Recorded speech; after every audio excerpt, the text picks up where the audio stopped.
Hello दोस्तों, कैसे हैं आप सब। आशा करते हैं आप सभी अच्छे होंगे।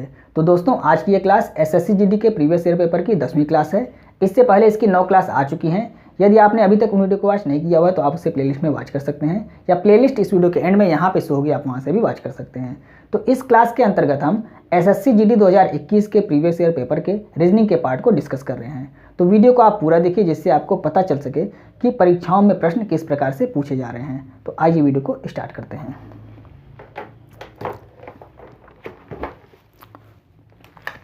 आज का पहला प्रश्न देखते हैं। प्रश्न यहाँ पे दिया जा रहा है। प्रश्न कह रहा है 2 वर्ष पूर्व टी की आयु पी की आयु से 2 गुनी थी। तो टी की आयु पी की आयु, यहाँ टी की आयु हो गई, यहाँ पी की आयु हो गई, और 2 वर्ष पूर्व मतलब -2 हो गया। तो इनसे इनकी आयु दुगुनी थी, तो इसको हम x मानते हैं, तो ये कितना हो गया, 2x हो गया। आगे देखते हैं। आगे कह रहा है वर्तमान में p की आयु r की आयु की 3 गुनी है। तो वर्तमान में यानी कि प्रेजेंट में p की आयु r की आयु की कितनी है, 3 गुनी है। तो r की आयु को अगर हम y मानते हैं तो इनकी हो गई 3y हो गई। फिर आगे कह रहा है 5 साल में p की आयु 29 वर्ष हो जाएगी, यानी +5। यहाँ पे 5 वर्ष बाद इनकी आयु कितनी हो जाएगी, 29 वर्ष हो जाएगी। वर्तमान में कितनी है, 3y है, 5 वर्ष बाद 29 हो जाएगी, तो इसमें हम 5 ऐड कर देंगे। 3y प्लस में 5 बराबर क्या हो गया, 29 हो गया। तो 3y बराबर क्या हो गया, इधर जाके ये घट जाएगा तो 24 हो गया। तो 3y बराबर क्या हो गया, 8 बार में कट जाएगा, तो y बराबर आपका 8 मिल गया। अब यहाँ y बराबर 8 मिल गया, तो इनकी वर्तमान आयु कितनी हो गई, 8 × 24 हो गई। यानी p की वर्तमान आयु कितनी हो गई, 24 वर्ष हो गई।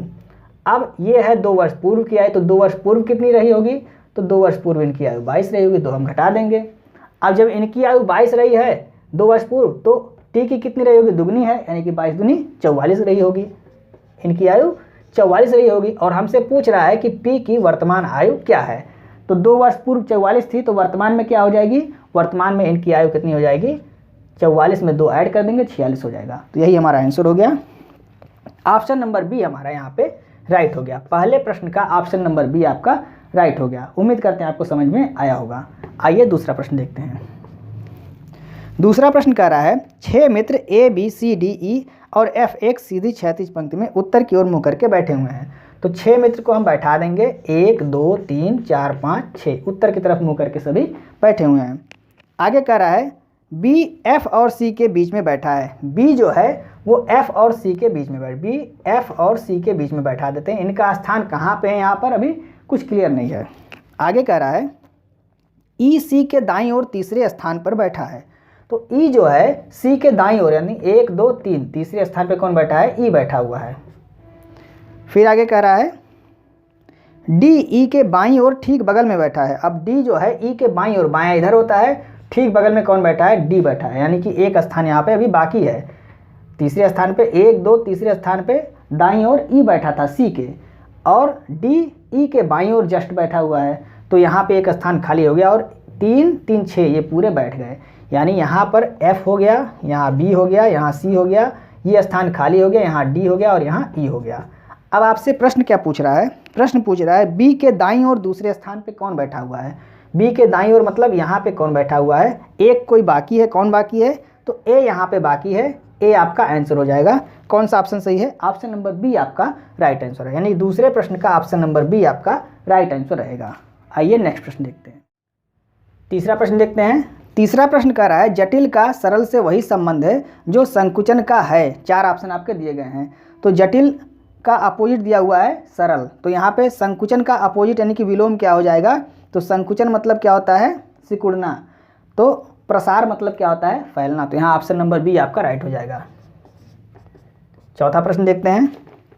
चौथा प्रश्न कह रहा है एक निश्चित कूट भाषा में KILOGRAM को LZQFNKHJ के रूप में लिखा जाता है। तो उसी कूट भाषा में AIRCRAFT को किस रूप में लिखा जाएगा। तो यहाँ पर आप देख लीजिए कौन सा रिलेशन बन रहा है इनके बीच में। तो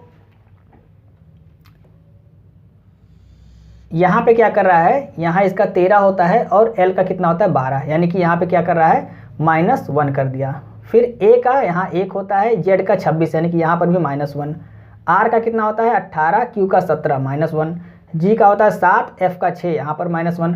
मतलब इस तरह से करते आ रहा है। तो आपको भी इसी तरह से करना है और -1 करना है। यहाँ पर देखिए k का कितना होता है 11, j का कितना होता है 10, मतलब -1 कर रहा है। तो यहाँ t का कितना होता है 20, तो यहाँ से -1 करेंगे कितना हो जाएगा 19। 19 किसका होता है, s का होता है। s किसी ऑप्शन में है आपके, तो देख लीजिए s आपके 2 ऑप्शन में है। अब कौन सा ऑप्शन नहीं मिल रहा है, तो यहाँ पर देख लीजिए, तो 1 2 3 4 5, यहाँ की 5वें ऑप्शन पे, यानी कि 1 2 3 4 5, सी का क्या हो जाएगा, तो सी का होता है कितना 3 होता है, 1 माइनस करेंगे यानी बी होगा। तो 5वें स्थान पे यहाँ क्या होना चाहिए, बी होना चाहिए। तो देख लीजिए ऑप्शन नंबर डी आपका राइट आंसर हो जाएगा।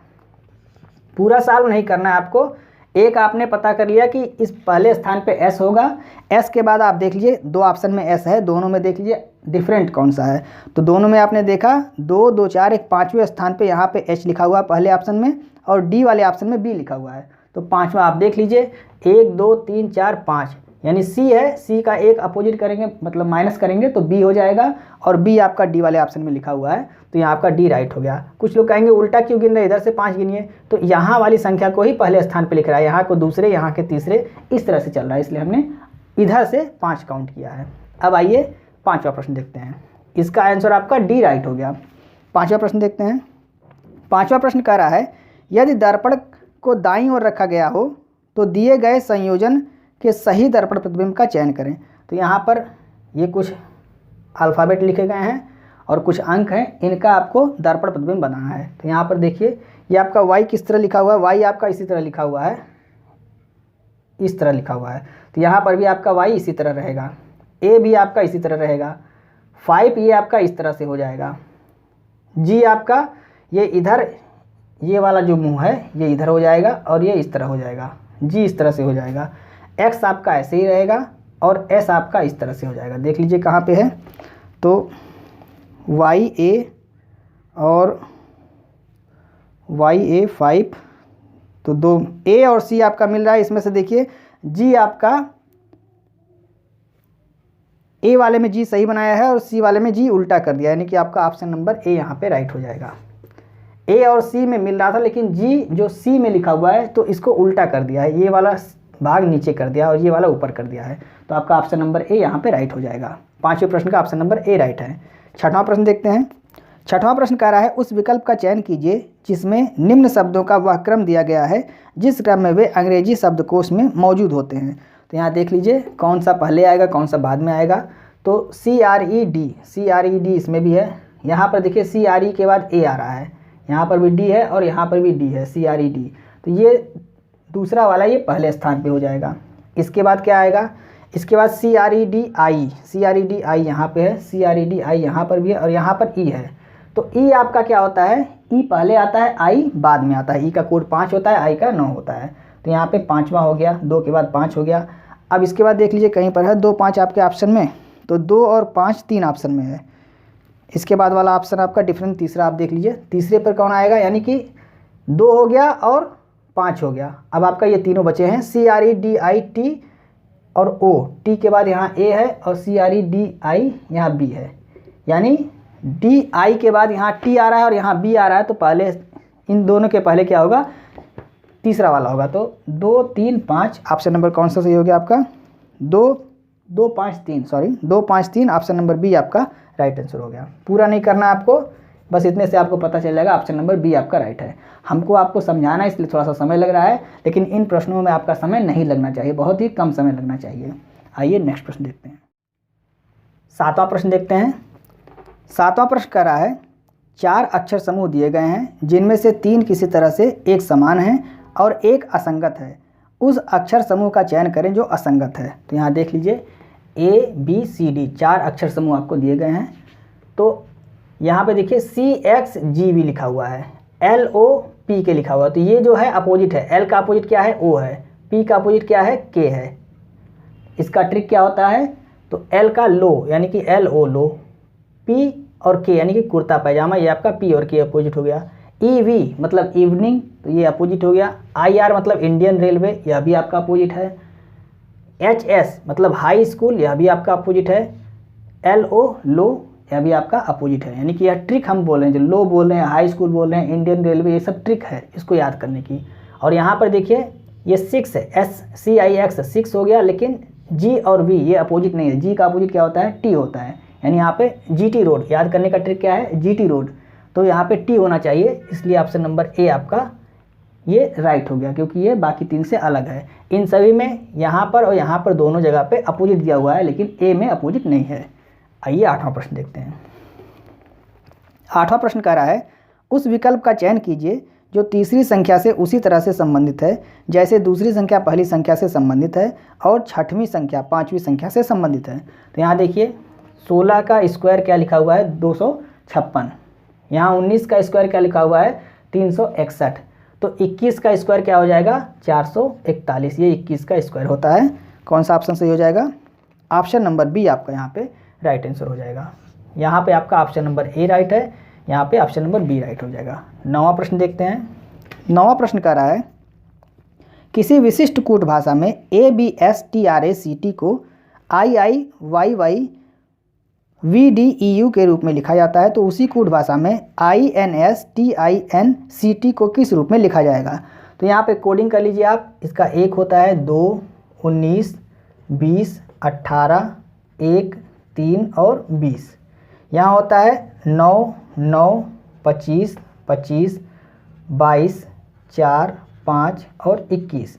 अब देख लीजिए 1 से क्या हो रहा है? 9 हो रहा है, यानी कि +8 हो गया, +8। 2 से 9 हो रहा है, +7 हो गया।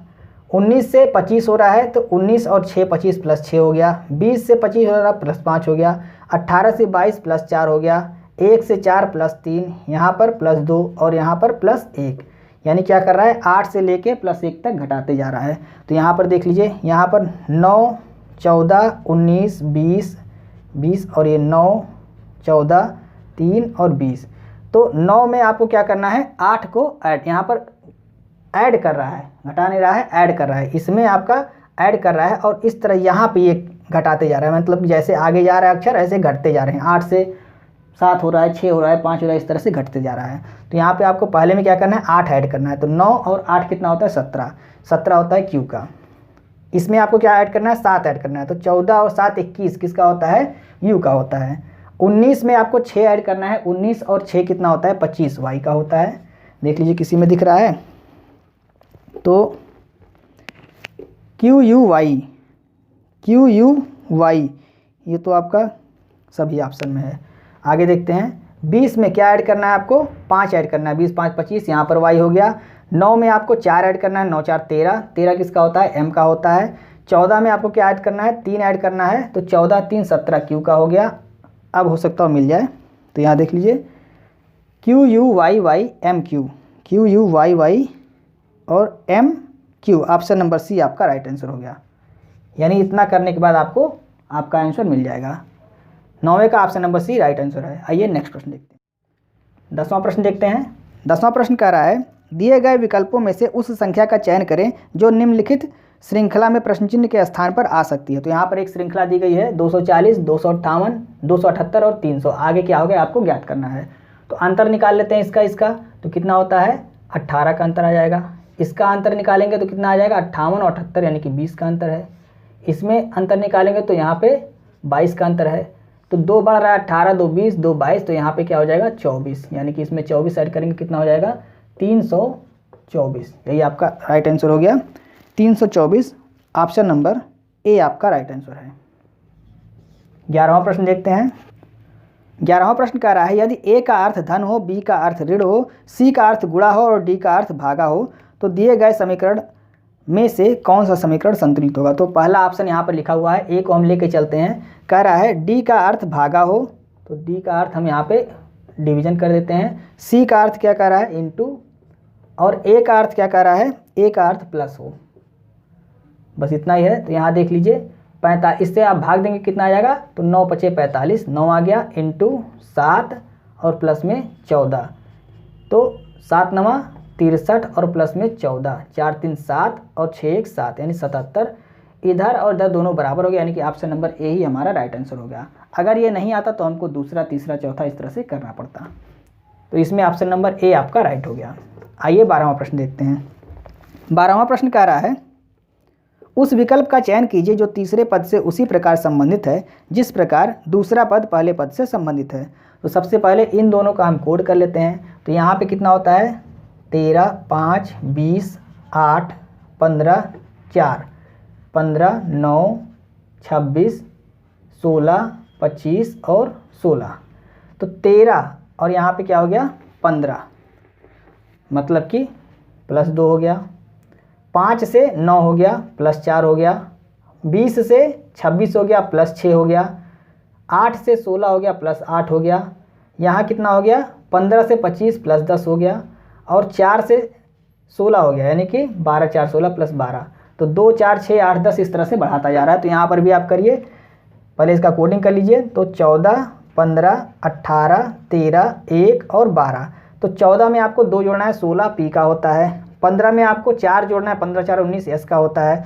18 में आपको 6 जोड़ना है, 18, 6, 24, 24 किसका होता है एक्स का होता है।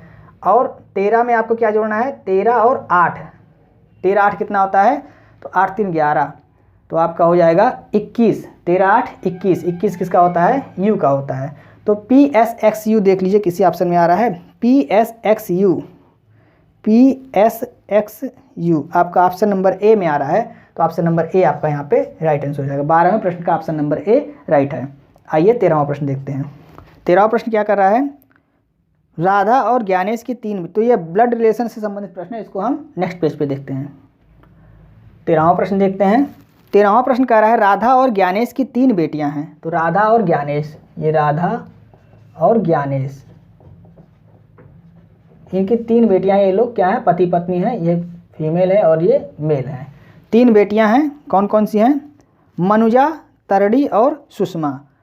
तो इनकी 3 बेटियां हो गई, M से हो गई मनुजा, और T से हो गई तरड़ी, और S से हो गई सुषमा। इनकी 3 बेटियां हैं। आगे कह रहा है तरड़ी की शादी जय से हुई। तो तरड़ी जो है इनकी शादी किससे हुई, जय से हो गई। और सुषमा की शादी अभय से हुई। सुषमा की शादी अभय से हुई, ये अभय से इनकी शादी हो गई। आगे कह रहा है ज्ञानेश का तीसरा दामाद अखिल है। तो तीसरा दामाद अखिल है, मतलब इनकी शादी किससे हो गई, अखिल से हो गई, अखिल से शादी हो गई। आगे कह रहा है अखिल के 2 बच्चे पीयूष और रानी हैं। अखिल के 2 बच्चे हैं, एक पीयूष हैं और एक रानी हैं। नेक्स्ट कह रहा है अजय की 2 बेटियां ऋचा और नेहा हैं। अजय या अभय, जय की 2 बेटियां ऋचा और नेहा हैं। जय की 2 बेटियां ऋचा और नेहा हैं। मृदुल अभय का इकलौता बेटा है। तो अभय का इकलौता बेटा कौन है, मृदुल है। अब आपसे पूछ क्या रहा है, राधा का रानी से क्या संबंध है। राधा मतलब ये राधा है, राधा का रानी से क्या संबंध, राधा का रानी से, ये रानी है और ये राधा है, तो इनका संबंध क्या है। तो ये जनरेशन कौन सी है, तीसरी जनरेशन है। यहाँ देखिए 1, 2, 3, तो इसका संबंध क्या होगा, क्योंकि इनकी 3 लड़कियां थीं, और लड़कियों की लड़की हो या लड़का हो, अगर फीमेल का संबंध पूछा तो ये नानी होगी, अगर मेल का संबंध पूछता है तो ये नाना होगा। तो यहाँ पे आपका आंसर क्या सही हो जाएगा, ऑप्शन नंबर ए आपका यहाँ पे सही हो जाएगा, नानी। यानी कि कह रहा है, फिर से देख लीजिए, राधा का रानी से क्या संबंध है। तो राधा क्या है, रानी की, ये रानी है, तो रानी की नानी हो गई। किसी से भी इसमें संबंध पूछेगा इन सभी से, तो ये इनका संबंध क्या होगा, नानी ही होंगी। आइए 14वां प्रश्न देखते हैं। 14वां प्रश्न कह रहा है नीचे दी गई आकृतियों में कागज के एक टुकड़े को मोड़ने का क्रम और उस मुड़े हुए कागज को काटने का तरीका दर्शाया गया है। इस कागज को खोलने पर यह कैसा दिखाई देगा। तो आपको यहाँ पर पहले इस तरह से फोल्ड किया गया है और उसके बाद इस तरह से फोल्ड किया गया है। यहाँ 3 कट लगाए गए हैं। अब इसको अगर आप ओपन करते हैं तो पहले क्या करेंगे, पहले आप इधर ओपन करेंगे, इधर, तो यहाँ पर भी एक त्रिभुज आपको मिल जाएगा। अब जब, और यहाँ पर इसका यहाँ पे, और ये वाला यहाँ पे आ जाएगा। अब जब इसको इधर फोल्ड करेंगे, यानी कि इधर पूरा खोलेंगे, तो यहाँ पर भी एक आ जाएगा, और ये आपका जो त्रिभुज है, मतलब ये त्रिभुज आपका चारों में आ जाएगा इस तरह से, और यहाँ पर और यहाँ पर इस तरह से आपको मिल जाएगा। देख लीजिए किस ऑप्शन में है। तो ऑप्शन नंबर डी में आपका दिख रहा है, बाकी किसी में नहीं दिख रहा है, तो ऑप्शन नंबर डी आपका राइट हो जाएगा। आइए 15वां प्रश्न देखते हैं।